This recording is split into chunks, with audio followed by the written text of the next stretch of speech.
Assalamualaikum warahmatullahi wabarakatuh. Alhamdulillah nahmaduhu wa nasta'inuhu wa nastaghfiruh wa na'udzu billahi min shururi anfusina wa min sayyiati a'malina. May yahdihillahu fala mudilla lahu wa may yudlil fala hadiya lahu. Wa nashhadu an la ilaha illallah wa nashhadu anna sayyidana wa habibana wa qurrata a'yunina Muhammad Mustafa sallallahu alaihi wasallam. Qala rabbi shrah li sadri wa yassir li amri wahlul 'uqdatam min lisani yafqahu qawli. Allahumma inni istawda'tuka ma qara'tuhu farudhu ilayya 'inda hajati ilayh. Rabbi yassir wa la tu'assir rabbi tammim bil khair. Rabbi yassir wa la tu'assir rabbi tammim bil khair. Rabbi yassir wa la tu'assir rabbi tammim bil khair. Allahumma alhimna marashida umurina wa a'idna min shururi anfusina برحمتك يا أرحم الراحمين. قال الله سبحانه وتعالى أعوذ بالله من الشيطان الرجيم بسم الله الرحمن الرحيم وإلهكم إله واحد لا إله إلا هو الرحمن الرحيم صدق الله العلي العظيم. وعن أبي أمر سفيان بن عبد الله رضي الله عنه قال قلت يا رسول الله قل لي في الإسلام قولا لا أسأل عنه أحدا غيرك قال قل آمنت بالله ثم استقم. صدق رسول الله صلى الله عليه وسلم.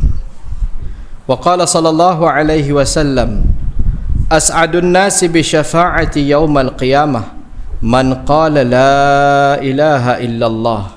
Sadaqallahul aliyil azim. Sadaqa Rasulullah sallallahu alaihi wasallam. Alhamdulillah, tuan-tuan puan-puan yang dirahmati lagi dikasihi oleh Allah Taala. Kita bersyukur kehadirat Rabbul Jalil Jalla wa Ala atas peluang yang Allah berikan kepada kita. Pada malam ni kita dapat mulakan muzakarah kita dengan kitab insya-Allah yang kita akan gunakan, Asas Aqidah Islam, yang disusun oleh Syekh Abdul Aziz Umar Ahmad insya-Allah. Cuma pada hari ini sebagai mukaddimah kita akan sentuh sedikit secara tidak langsung tentang perkara berkaitan dengan akidah. Apa itu akidah kita akan sentuh sikit sebanyak, dan bagaimana kaedah Allah Subhanahu wa taala menekankan tentang akidah, bagaimana uslub Allah Taala mengajarkan kepada kita tentang akidah di dalam Al-Quran. Baik, tuan-tuan yang dimuliakan lagi dikasihi oleh Allah Taala, bila kita bicara tentang ilmu akidah ataupun ilmu tauhid, kita namakan sebagai ilmu tauhid. Benda dia, bicara dia adalah berkaitan dengan perkara-perkara berkaitan dengan hati kita. Ilmu yang membicarakan tentang perkara yang berkaitan dengan hati ada dua. Satu, ilmu tasawuf. Ilmu tasawuf berkaitan dengan akhlak, dan dia pun tempat dia yang pertama adalah di dalam hati. Satu lagi perkara yang pokok, iaitu ilmu akidah. Rukun agama ni terbahagi kepada tiga. Satu disebut iman, kedua Islam, ketiga ihsan. Yang ketiga tu ihsan tu disebut tasawuf. Yang kedua Islam tu tempat dia, arti istilah ilmu dia dipanggil sebagai fiqh. Tempat dia di mana? Di luar anggota zahir kita. Dan yang pertama tadi iman. Iman tempat dia di mana? Di dalam hati. Baik. Iman ni bicara dia perkara dia berkaitan dengan apa? Berkaitan dengan keyakinan yang kita bentuk di dalam hati tentang sesuatu. Bila kita cerita tentang ilmu akidah ni, dia bicara tentang Allah, tentang apa? Ada tiga tajuk yang insya-Allah kita akan sebutkan tadi nanti secara ringkas. Tiga tajuk perbincangan kita dalam ilmu akidah. Baik tuan-tuan, akidah ni kita kena faham dulu apa benda akidah tu kan. Ada orang sebut, ustaz nak mengajar apa hari ni? Akidah. Tauhid bila pula kita nak belajar? Kan? Ada pula yang kata kita mengaji tinggi sikit lah, kami belajar ilmu kalam. Bunyi macam dahsyat ke tu kan? Tapi sebenarnya tiga perkara ni dari segi asas dia adalah sama. Ilmu tauhid itulah ilmu akidah, ilmu kalam itulah ilmu akidah. Nama dia berbeza-beza. Ataupun ilmu usuluddin, dia lah juga ilmu akidah sama aja. Cuma dia ada sebab-sebab dinamakan dengan nama yang berbeza-beza tu, tapi dia satu. Macam kita katalah satu orang nama dia Uthman, ada orang panggil dia Os, ada orang panggil dia Man, ada orang panggil dia An. Bukan orang yang berbeza, orang tu lah kan. Cuma dari segi keteperincian dia, ulama ada bincang sikit panjang, dan yang tu insya-Allah kita tinggalkan kepada para ulama. Baik, bila kita bicarakan ilmu akidah dipanggilkan sebagai akidah, kenapa? Akidah bermakna berasal daripada kalimah aqada. Aqada bermakna simpulan, menyimpul. Aqdun, satu simpulan. Kita bagi contohlah, kita simpul dua tali yang berbeza untuk jadi satu. Dan bila kita simpul tu, simpulan tu kuat, sangat-sangat kuat, maka simpulan tu dari segi bahasa dipanggil aqdun, simpulan. Baik, apa kaitan dia dengan ilmu akidah ni? Kaitan dia, kita menyimpulkan di dalam hati kita, membuat keputusan jazam yang teguh di dalam hati kita tentang Allah Subhanahu wa taala. Itu kaitan dia, sebab dinamakan ilmu akidah. Kita nanti buat kesimpulan di dalam hati tentang sifat-sifat Allah yang kita akan bicarakan kemudian, tentang Nabi, tentang perkara-perkara berkaitan dengan perkara-perkara sam'iyat. Baik, satu. Kedua, kenapa pula dia dinamakan ilmu tauhid ni? Pasal apa? Ilmu tauhid asal dia dari kalimah wahada yuwahidu tauhidan. Artinya apa? Artinya mengesahkan Allah.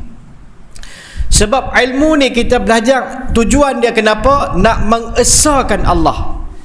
Tu kita tanya pula, apa dia pula ustaz esa-esa ni? Kan? Esa ni apa dia? Tak boleh sebutkan satu. Aku menyembah Tuhan yang satu. Kan bunyi sedap, kan? Menyembah Tuhan yang esa, macam tak berapa nak masuk, kan? Apa beza dia esa dan satu? Ada beza tak? Ada beza? Nampak macam satu ya.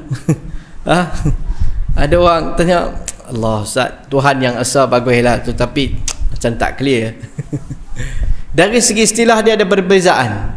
Satu boleh menerima pembahagian, satu boleh belah dua jadi dua, daripada dua boleh belah lagi, kan? Tetapi bila kita sebut esa, dia tidak menerima pembahagian, dia tak boleh dibahagi. Sebab tu kita sebut kita menyembah Tuhan yang esa. Esa tidak menerima pembahagian. Ilmu tauhid ni kita belajar, dinamakan sebagai ilmu ni dinamakan sebagai ilmu tauhid sebab kita nak mengesahkan Allah. Mengesahkan Allah dari segi zat dia. Zat Allah Ta'ala tu Maha Esa, tak ada yang menyerupai dia, tak ada yang boleh mendekati seumpama dia. Laitha kamislihi syai', tak ada yang menyerupai dengan dia sesuatu apa pun tak sama. Kita nak mengesahkan Allah dalam perbuatan Allah, dalam nama Allah, perbuatan Allah. Makhluk ni langsung tak boleh sama dengan Allah. Jadi kita belajar ilmu akidah ni, tujuan dia yang kedua, atas nama ilmu tauhid, kita nak mengesahkan Allah. Belajar dah ilmu tauhid, 30 kitab dah khatam, tapi masih lagi tak mengesahkan Allah. Betul lah, Allah boleh buat, tapi kita tahulah kan, zaman ni kita pun dah canggih dengan teknologi ni kan. Ada benda-benda kita tak perlulah, kita benda bab ni semua kita serah kepada Allah. Tak perlulah kita duk cakap macam tu semua, macam tak kena kan. Zaman sains apa duk cakap serah pada Allah. Ada satu orang kata, urusan-urusan manusia ni kita serah pada manusia lah. Manusia yang lebih tahu tentang manusia. Bunyi macam fikir, macam cantik ke ayat ni? Tapi ayat ni ayat yang paling teruk, paling haprak. Bahasa Penang lah. Pasal apa? Paling teruk akidah dia. Maksud dia kata apa? Dia kata makhluk lagi tahu tentang makhluk. Allah Ta'ala tak apa nak tahu tentang makhluk ni. Yang ciptakan makhluk ni siapa dia? Allah. Kereta ni yang mencipta, daripada yang mencipta kereta lagi tahu pasal kereta daripada yang menciptakan kereta, daripada foreman kereta. Kita rasa macam dia ni sakit sikit kot, kan? Sebab kalau yang membuat, mesin yang membuat kereta tu diprogram oleh si pembuat tu. hakiki ataupun kita kata majazi lah kan. Orang kena program bahawa mesin tu bergerak, tiba-tiba kata mesin ni lagi tahu pada orang tu. Kita tak, macam mana ni? Ini masalah dalam tauhid, mengesahkan Allah Ta'ala. Baik, ilmu usuluddin. Sebab apa dinamakan sebagai usul? Usul berarti akar bagi, akar asas bagi agama. Kalau kita kata pokok tu, akar dia tu adalah asas bagi pokok tu. Ilmu ni dinamakan ilmu usuluddin. Sebab apa? Ilmu ni ibarat akar bagi agama ni. Allah Ta'ala bagi contoh pun di dalam Al-Quran. Allah Ta'ala menyebut seumpama satu kalimah yang baik ni seumpama satu pokok yang asas dia, akar dia, tunjang dia teguh di dalam bumi. Sebab berasas daripada keyakinan kita kepada Allah ni akan menghasilkan amalan. Kalau kita tak yakin tentang kewujudan Allah Ta'ala, kita nak melaksanakan ibadah macam mana? Ibadah kita akan jadi hambar. Sebab kita tak rasa dia ni maha hebat. Doa kita akan jadi hambar. Kita buat tu dengan tanpa keyakinan kepada pencipta kita. Semua ibadat kita akan lemah. Dia boleh tinggal bila masa, sebab dia buat atas dasar adat budaya. Pasal apa duduk semayang? Kita dah dilatih daripada kecil semayang. Nak tinggal semayang pun tak sampai hati. Tapi kalau nak pergi mana-mana, tak apalah, yang tu tak boleh nak buat apa, darurat. Pasal apa? Sebab akidah dia kepada Allah Ta'ala lemah. Kerana selain daripada Allah, Allah dia boleh tinggal letak tepi. Perintah Allah ni dia boleh adjust, boleh modify, boleh tangguh, boleh nantikan. Kenapa? Punca dia tam akidah.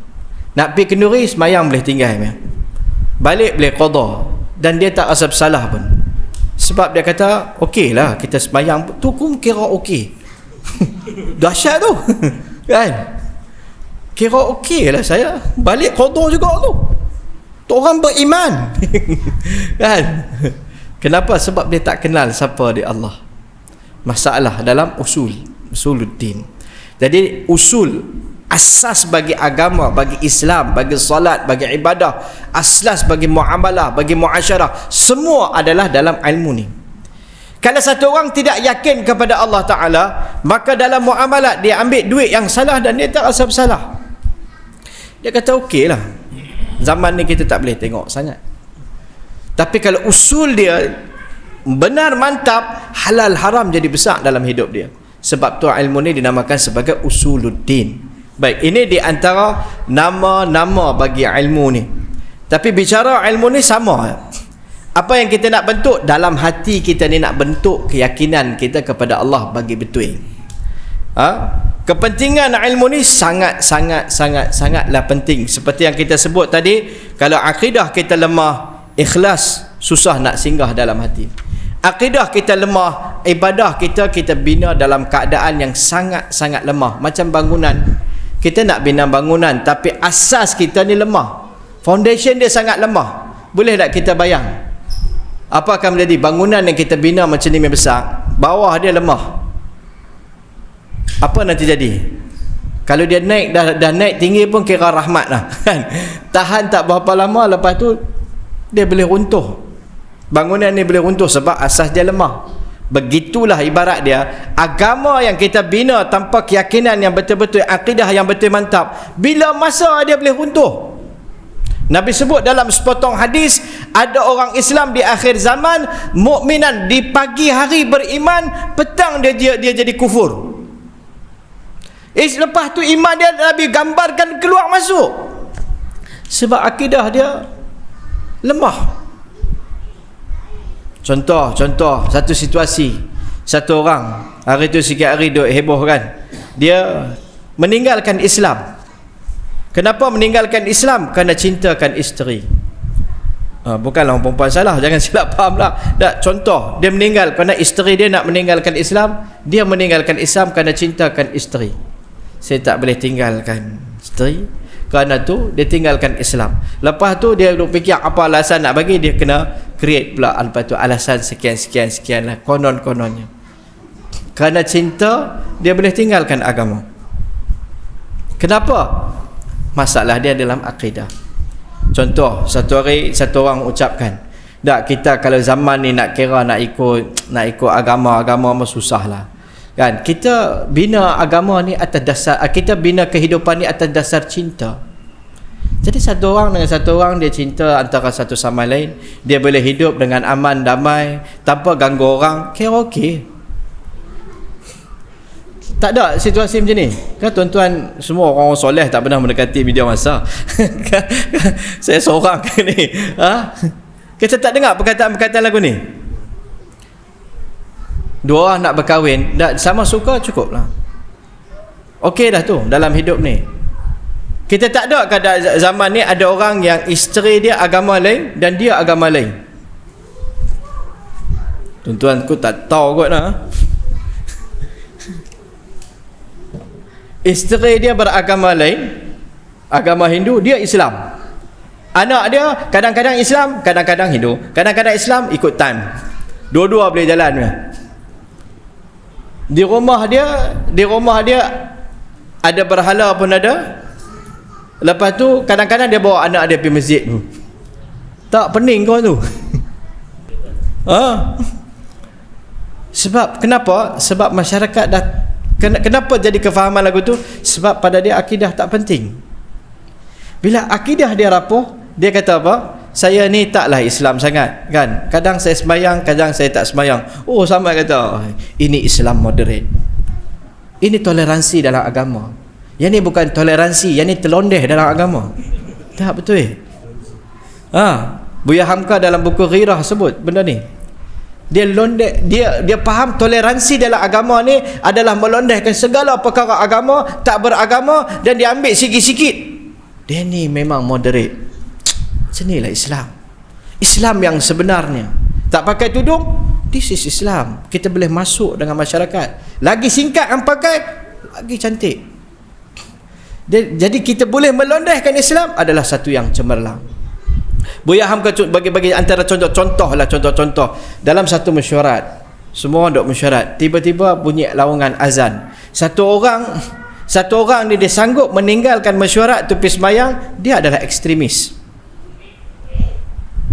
Orang yang boleh tinggal sembahyang kerana duduk dalam mesyuarat, dia adalah seorang yang memahami Islam yang sebenar. Tak pening. Berpunca kenapa dia boleh tinggal dan membelakangkan, meletakkan second, third dan sebagainya. Punca dia adalah akidah. Dia yakin Allah tu tak kat mana. Siapa dia Allah? Sahabat Nabi SAW, kita bagi gambaran sikit.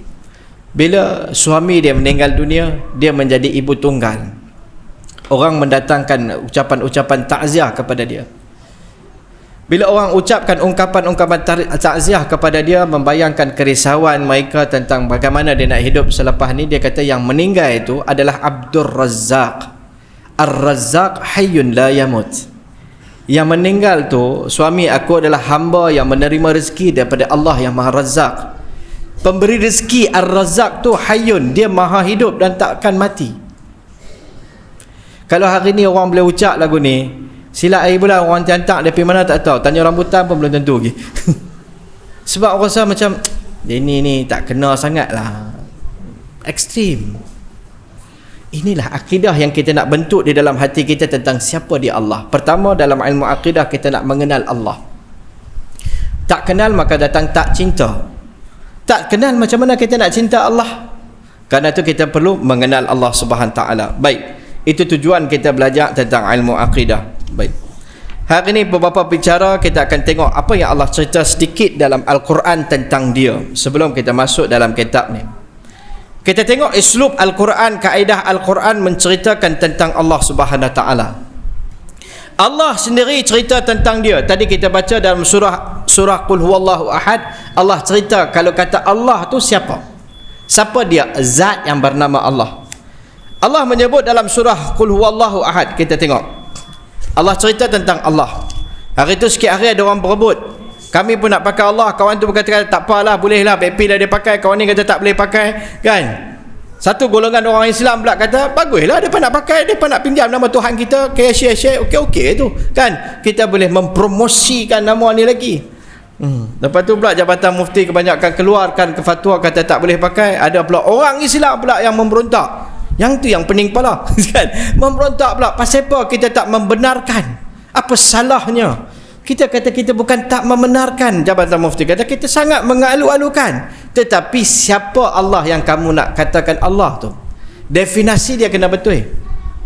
Baik, kita tengok apa yang Allah cerita tentang dia sendiri. Allah Ta'ala menyebut dalam surah Al-Ikhlas ayat 1 sampai 4, Allah kata tentang diri dia, Qul huwallahu ahad. Katakanlah oleh kamu wahai Muhammad, dia adalah Allah yang ahad, yang esa. Kalau kita nak kata Allah, ketuhan kita tu adalah Allah, Allah tu dia adalah ahad. Sifat yang pertama, dia esa, tidak menerima pembahagian. Tak, dia ahad, tapi dia adalah dia pun ada anak, dia pun ada isteri. Kita kata oh sorry, tak kena. Kalau nak menggunakan kalimah Allah ini, Allah yang sebenarnya ini seperti yang Allah sendiri cerita. Ni siapa yang cerita dalam ayat ni? Allah sendiri dalam kalam Allah. Kita ambil dalam kalam Allah, Allah sendiri cerita tentang dia. Allah itu esa. Tak bolehlah kita kata dah Allah, memanglah Allah tu esa, tapi dia adalah juga apa orang kata anak. Allah esa. Okey, baik. Allah tu tak ada dua bagi dia. Qul huwallahu ahad, Allahus samad. Yang kedua, Allah adalah samad. Samad, apa makna samad? Allah jua tempat yang dihajati dan ditumpukan segala hajat segala hamba. Maksudnya Allah samad, Allah tak memerlukan kepada siapa-siapa pun. Allah tak perlukan kepada siapa pun. Jadi kalau kita faham ni, kita kata Allah tak memerlukan kepada siapa-siapa, Allah berhajat tak kepada kita punya sebarang usaha untuk meninggikan kedudukan dia? Kesianlah kalau kita semua tak ibadat pada Allah. Macam mana keadaan Allah? Kesian. Kena tak perkataan ni? Dah, Allah tak perlu. Kalau seluruh dunia ni tak menyembah Allah pun tak mengurangkan kedudukan Allah Subhanahu Wa Taala. Allah samad dan dia tak memerlukan pada siapa pun. Ada setengah-setengah benda Allah Taala tak boleh. Allah Taala tak faham tentang kita ni. Kita ni yang tahu tentang keadaan macam ni. Kita kata kawan ni pening.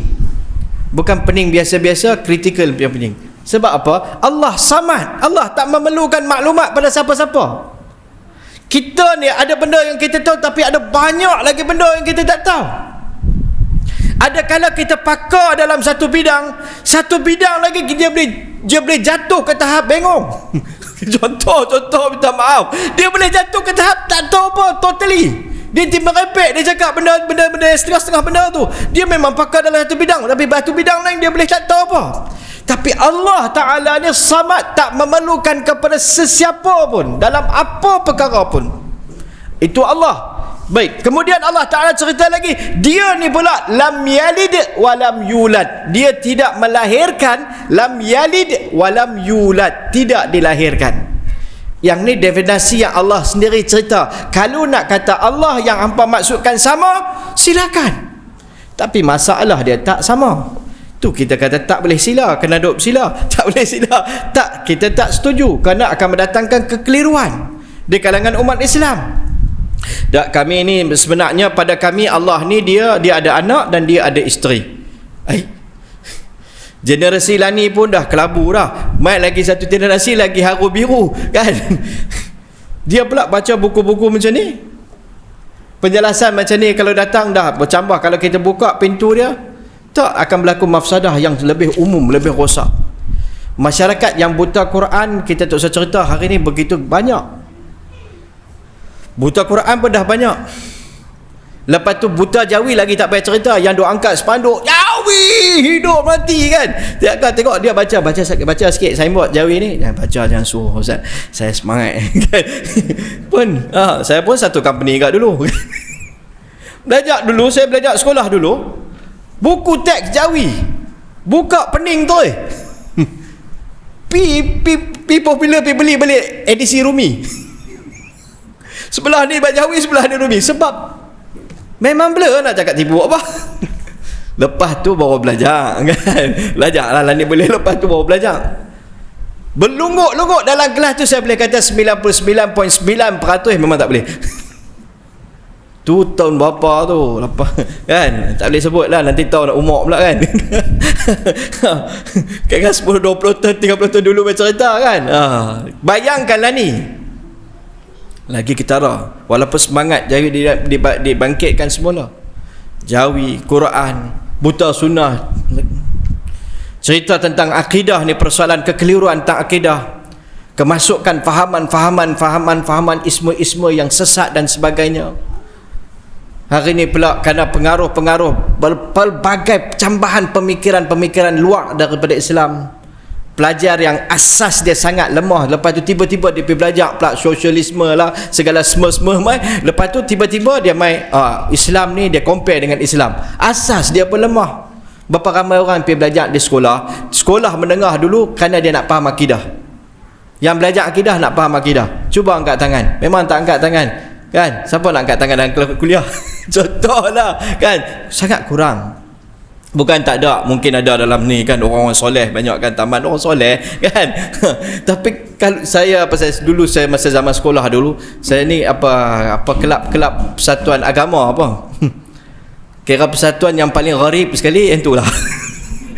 Paling susah nak cari ahli. Jenuh buat kenduri pun susah agak. Kadang-kadang ustazah tunggu sabak, ustazah pun kan, tunggu yang nak main hadir tu punya susah. Dan memang zaman tu pun tak belajar nak faham agama, cuma nak faham periksa. Lepas tu mata pelajaran agama tak wajib pula, lagi selamat. Siapa nak belajar nak memahami akidah ni? Sangat kurang. Jadi dari kecil kita belajar akidah sekadar nak periksa, tak nak memahami betul-betul lemah. Kemudian kita belajar ilmu-ilmu yang lain. Lepas mai dah besar, ada sikit kesedaran, kena tahu akidah, tapi dasar kita dah didasari dengan ilmu-ilmu yang lain. Pasal Plato pandai macam-macam. Dia tengok dengan Masya Allah, dengan hebat dia. Lepas tu tanya tentang akidah, lepas tu dia sifat 20, apa Allah 20 sifat ya. Dak hang tahu kan mula 20 sifat tu dengan huraian. Tak tanya Allah 20 sifat ke? Belungguk lagi. Tak sebut mai 20 dulu, tak payah belungguk. Tu jam lah. Apa sifat dah? Sifat dalam Quran lah. Sebut satu persatu. Silap hari bulan Quran pun dia tak boleh baca.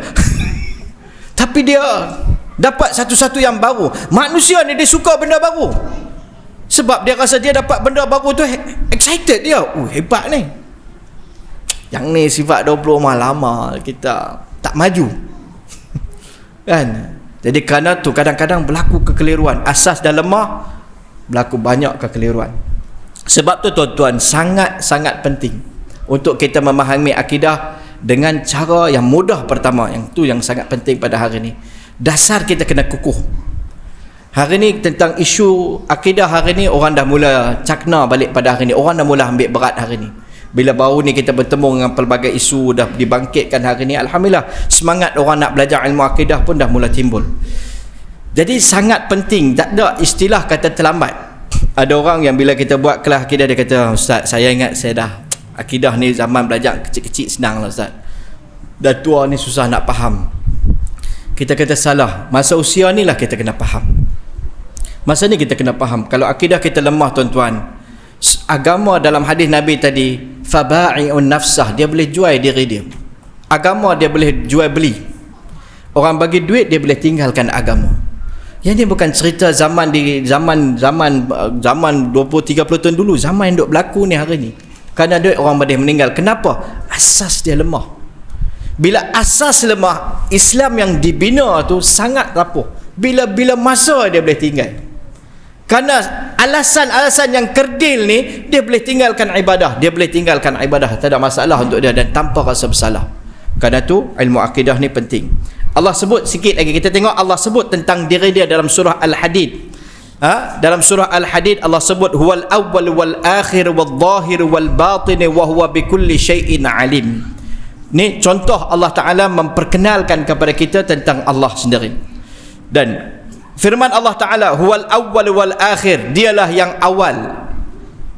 wal akhir, dan dialah yang akhir. Cari dalam kitab tu sampai kiamat tak jumpa, pasal ni kitab lain. Ini sikit pendedahan awal. Okay. Ni pendedahan awal. Wal awal wal akhir, dialah yang awal dan dialah yang akhir. Wal zahir wal batin, surah Al-Hadid ayat ketiga. Dan dialah yang zahir dan dialah yang batin. Wa huwa bikulli syai'in alim, dan dialah yang maha mengetahui tentang segala sesuatu. Ini contoh uslub Al-Quran, bagaimana kaedah Al-Quran memperkenalkan Allah. Bahasa sangat simple. Tengok apa yang Allah cerita. Dia adalah yang pertama yang tak ada permulaan. Dia adalah yang akhir. Dia yang akhir makna tak ada kesudahan. Dia adalah yang zahir, dia adalah yang batin. Wa huwa bikulli syai'in alim. Allah Ta'ala mengetahui setiap segala sesuatu. Ini kaedah Al-Quran mendekatkan kita kepada Allah Ta'ala melalui bagaimana Allah tanam kepada kita akidah dengan kaedah yang mudah. Allah cerita sendiri tentang diri dia. Bahasa ni mudah kan? Kita buka Quran, kalau kita tengok terjemahan pun kita boleh faham dah. Tak ada lah berat sangat awal akhir apa benda, awal akhir awal. Yang ni kita tak perlu fikir banyak pun. Jadi kadang-kadang ini kita akan belajar dalam kitab ni dengan satu silibus susunan yang baik kan. Dan satu lagi kaedah yang saya nak tekankan di sini, cara nak menanamkan akidah dengan bahasa yang mudah. Salah satu kaedah adalah kita berjinak-jinak dengan tengok terjemahan Al-Quran. Tengok ayat-ayat Al-Quran, terjemahan Quran. Sebab dalam Quran cukup banyak ayat-ayat yang Allah cerita tentang dia, lebih daripada ayat ahkam. Cukup banyak. Tapi pada hari ini umat Islam telah mula meninggalkan Quran. Itu malangnya. Maka kita bila kita meninggalkan Quran, cuba nak mendekati Al-Quran, apa yang berlaku pada hari ini, kadang kita perbahaskan perkara tentang istilah terlampau rumit. Perbahaskan soluhi qadim, tanjizi qadim tu kena bahas, tapi perbahaskan tentang tu last kali dia pun pening tentang tu ya. Apa benda tak tahu. Kita cuba insya-Allah nak bawa pendekatan yang mudah supaya orang mudah faham. Sebab akidah ni dia nak kena beriktikad dalam hati. Dia nak kena buat keputusan dalam hati. Kalau tak dapat bentuk, maka ibadat kita akan lemah. Kerana tu kita akan cuba untuk mendekati ilmu akidah ni dengan kaedah yang semudah yang mungkin insya-Allah. Baik tuan-tuan, lagi Allah Ta'ala cerita tentang Allah Ta'ala sendiri di dalam Al-Quran. Kalau kita tengok cukup banyak. Baik, ayat yang sangat-sangat mudah yang selalu Allah Ta'ala guna, yang selalu kita baca, Ayatul Kursi. Ayatul Kursi ni cukup banyak Allah sebut tentang diri dia sendiri. Contoh dia, la ta'khudhuhu sinatun wala naumun. Ada tak Allah sebut la ta'khudhuhu sinatun wala naum? Kita dok baca. Apa maksud dia? Tidak akan menyentuh Allah Ta'ala sinah, mengantuk, wala naum, juga tidur. Allah tak tidur, Allah tak mengantuk. Kerana syaitan kadang-kadang dia bagi tahu Allah Ta'ala dah buat segala-galanya ni, dia pun perlu rehat kot kan, dia perlu rehat. Saya masih ingat masa usia saya masih muda lagi masa tu, satu orang penceramah ada masa dia sampaikan ceramah dia dalam Isra' Mi'raj, itu zaman tu lah kan. Lepas tu dia kata cerita tentang kebesaran solat ni. Bila dia cerita tentang kebesaran solat, kekeliruan tentang akidah kita nak sentuh. Cerita tentang kebesaran solat ni, dia kata bila Nabi naik ke atas, Allah Ta'ala sedang rehat. Kemudian baginda Nabi bila naik ke atas ke langit, bertemu dengan Allah Ta'ala, Allah kata nanti tunggu saat aku turun mai. Lepas habis kuliah, habis ceramah tu, jadi satu orang pun beritahu lah, masa tu saya masih belajar pondok lagi tak habis lagi, tengok Allah Ta'ala pun masa tu tengah duk rehat. Allah masa Nabi pergi jumpa ni kan, Allah pun duk ibadat. Saya pun pening dengar Allah duk ibadat. Kalau Allah ibadat, habis Allah sembah siapa pula? Nabi masa nak pergi ambil solat tu, Allah duk tunggu, Allah duk rehat, lepas tu Allah duk ibadat, dia sebut. So saya kata, kalau Allah ibadat, kita ibadat sembah Allah, Allah ibadat sembah siapa pula? Tu dia pun dengar-dengar tu, dia kata, oh betul juga so, saya kata benda ni boleh rujuk tanya di Jabatan Mufti sikit. Mereka kerja memang kerja ni. rujuk sikit pasal kita masih belajar lagi masa tu kan. Siapa nak dengar? Belajar main sikit sebanyak dah memandai pula orang kata kan. Hanya kemudian mereka memperbetulkan kekeliruan tu berlaku.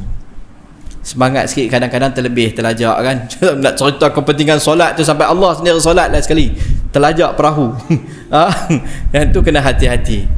Dan orang yang saya nak cerita ni, umumnya yang duduk di tak satu orang pun questionkan benda ni. Semua ada. Pasal tak question dia bertanya saja. Saya pun masa tu masih muda kan, duduk dalam kuliah, separuh hidup separuh mati, hidup mati kan. Jadi tak apa nak perasan. Lepas habis kuliah baru mereka pun sebut Allah pun, kita pun rasa betul ke? Tak kena ni kan. Kenapa orang boleh terima pada ketika tu? Kerana asas lemah, tidak mengenal Allah. Jadi ini semua di antara isu akidah. Allah Ta'ala la ta'khudhu, Allah cerita takkan menyentuh Allah Ta'ala sinah, mengantuk pun tak ada, tidur pun tak ada. Ini contoh-contoh yang kita boleh bagi yang Allah Ta'ala cerita tentang diri dia sendiri. Baik, baginda Nabi SAW, ada riwayat dalam hadis Nabi SAW yang baginda Nabi SAW melalui sahabat, satu orang sahabat Nabi dalam doa dia berdoa. Ketika dia berdoa, Nabi dengar doa dia ni, Nabi SAW puji dia. Dia berdoa tentang Allah Ta'ala.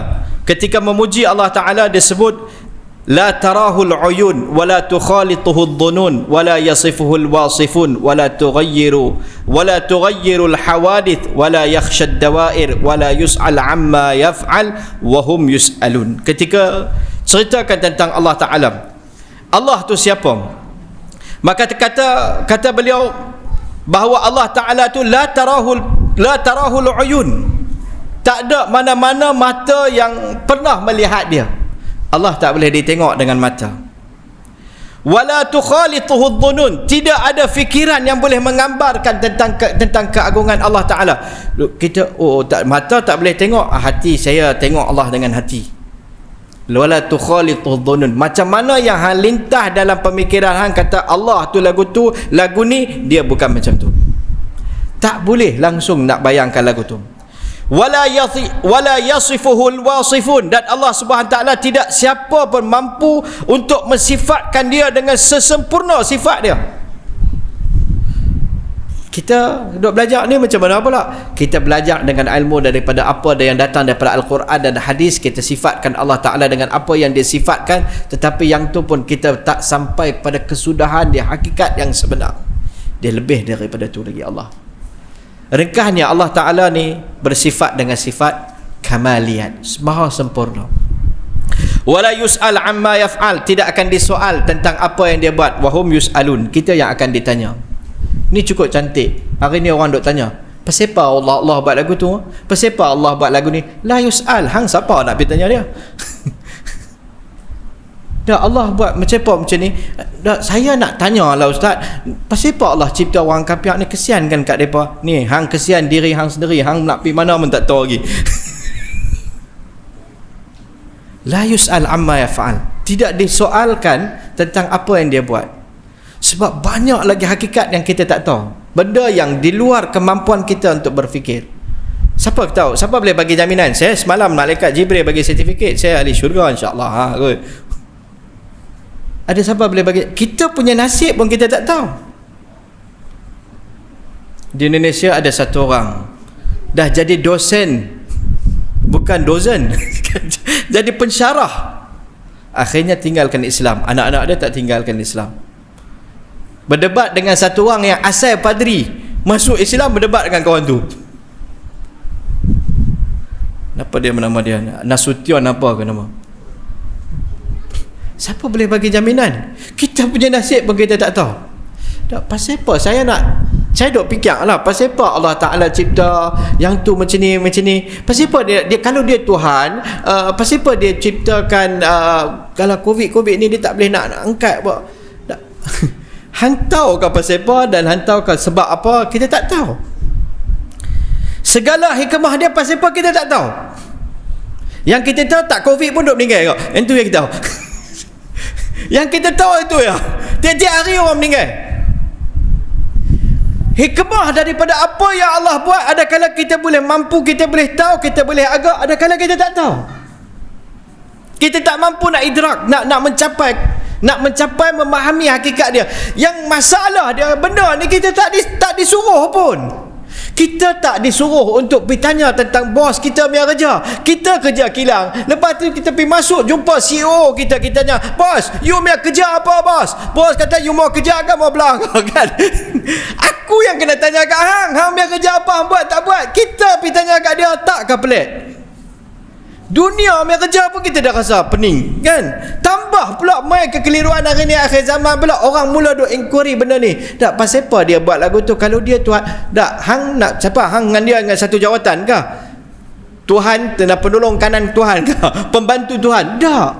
La yus'al, tidak akan dipersoalkan tentang apa yang dia buat. Wahum yus'alun, mereka tu yang akan ditanya. Kita akan ditanya.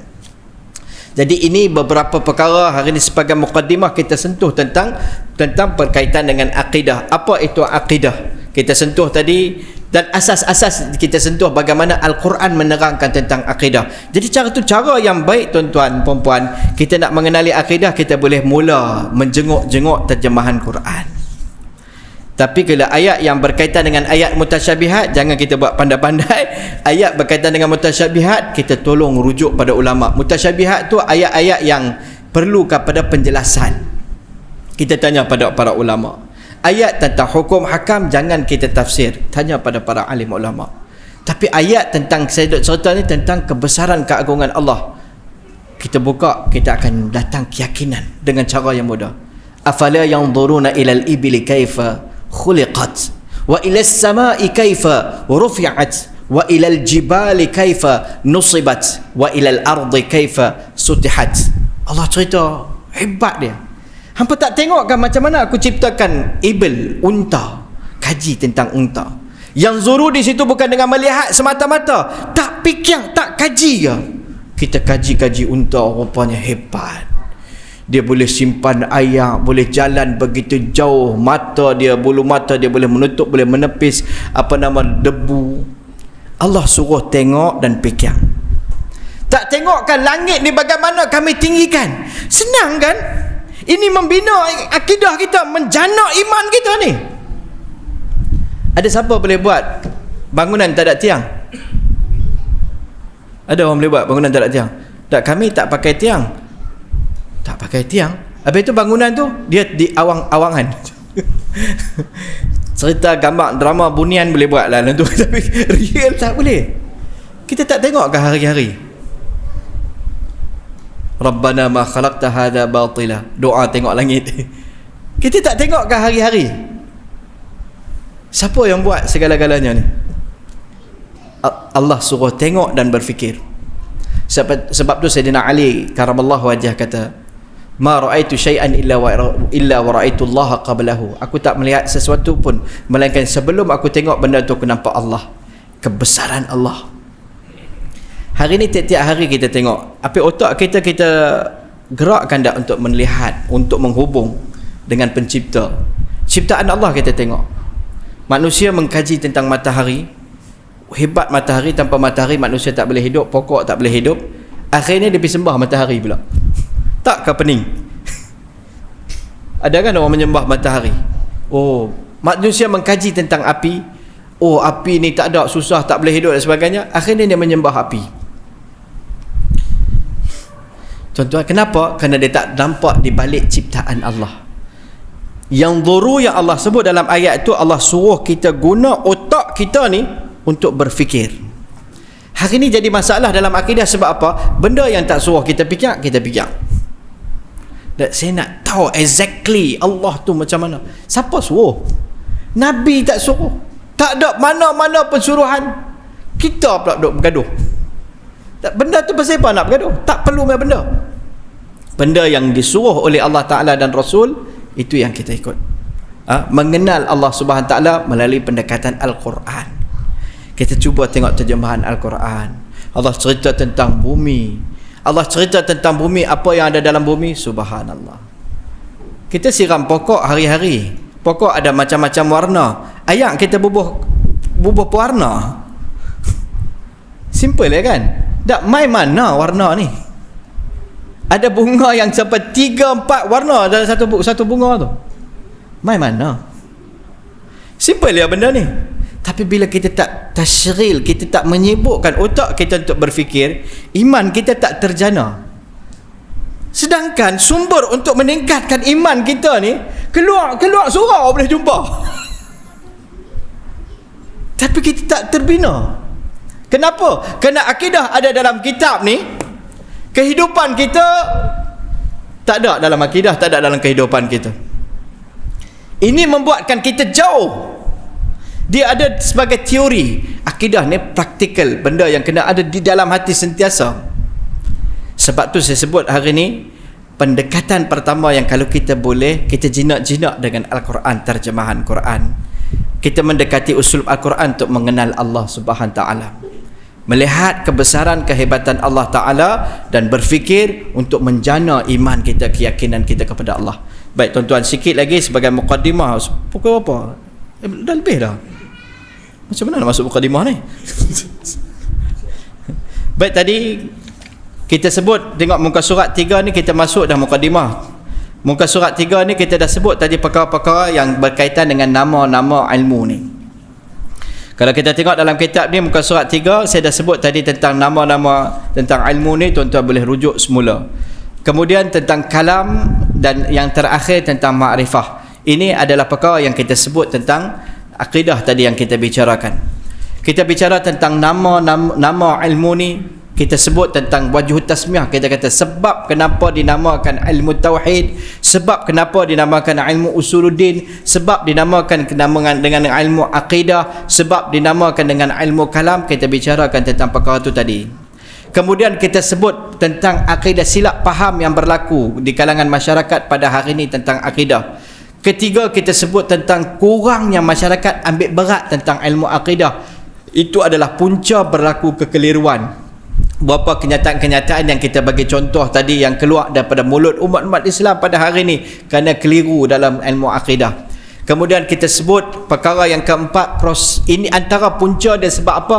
Proses pembelajaran kita dulu mula-mula, kita bukan belajar nak mengenal dan nak mengetahui, kita sekadar belajar, kadang nak meluluskan periksa dan sebagainya. Kerana tu kita tak tertanam dalam diri kita akidah. Dan akhirnya ringkasnya kita sebut, yang terakhir kita sebut bagaimana nak mendekati akidah dengan bahasa yang mudah, dengan satu kaedah yang mudah. Selain dengan kita mempelajari kitab ni, kita tengok kitab satu persatu dengan silibus dia, kita boleh menggunakan Al-Quran untuk mendekatkan diri kita kepada Allah, untuk kita menanam keyakinan kita kepada Allah dengan bahasa yang mudah. Contoh-contoh dia dalam Quran, kita boleh tengok dalam terjemahan Al-Quran, ayat-ayat berkaitan dengan kebesaran kehebatan Allah, yang mana Allah cerita dalam Quran dengan bahasa yang mudah.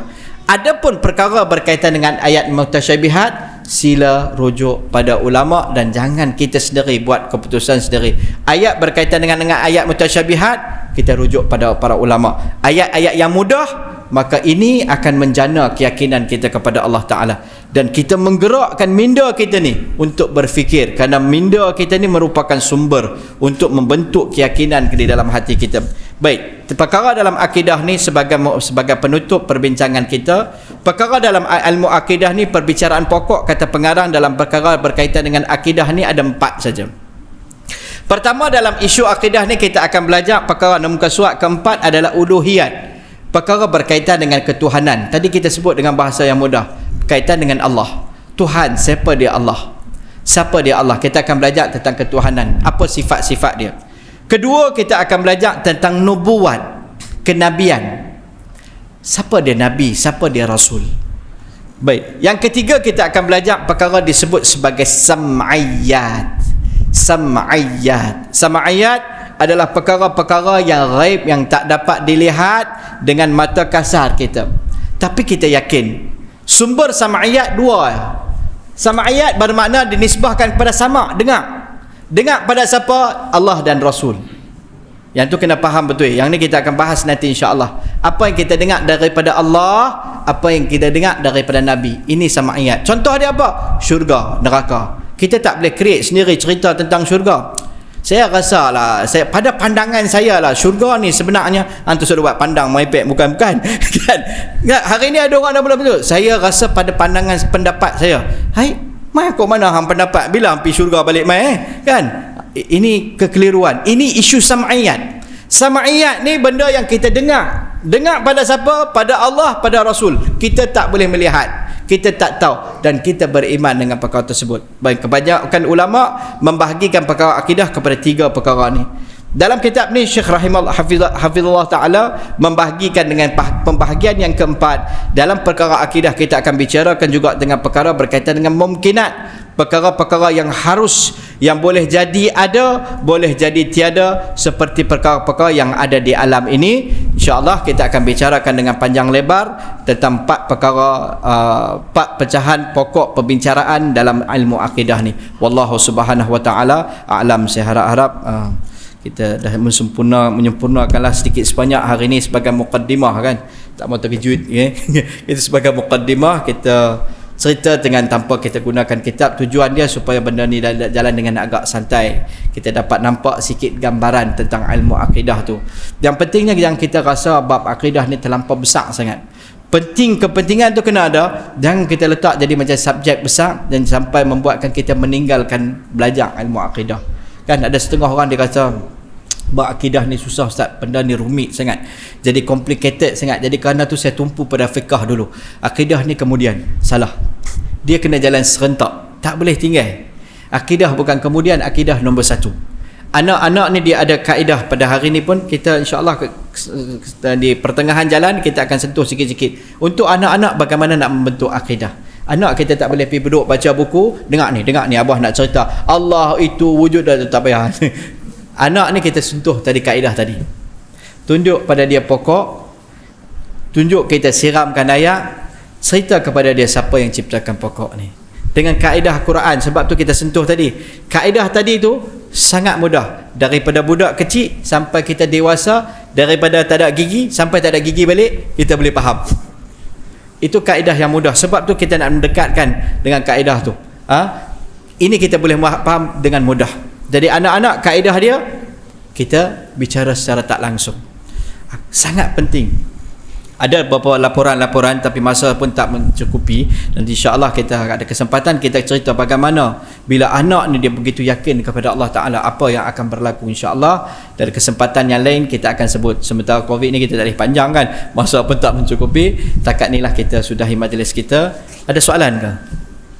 Nak buka soalan ke tutup ah? Kan nak tanya soalan bila nak habis ah?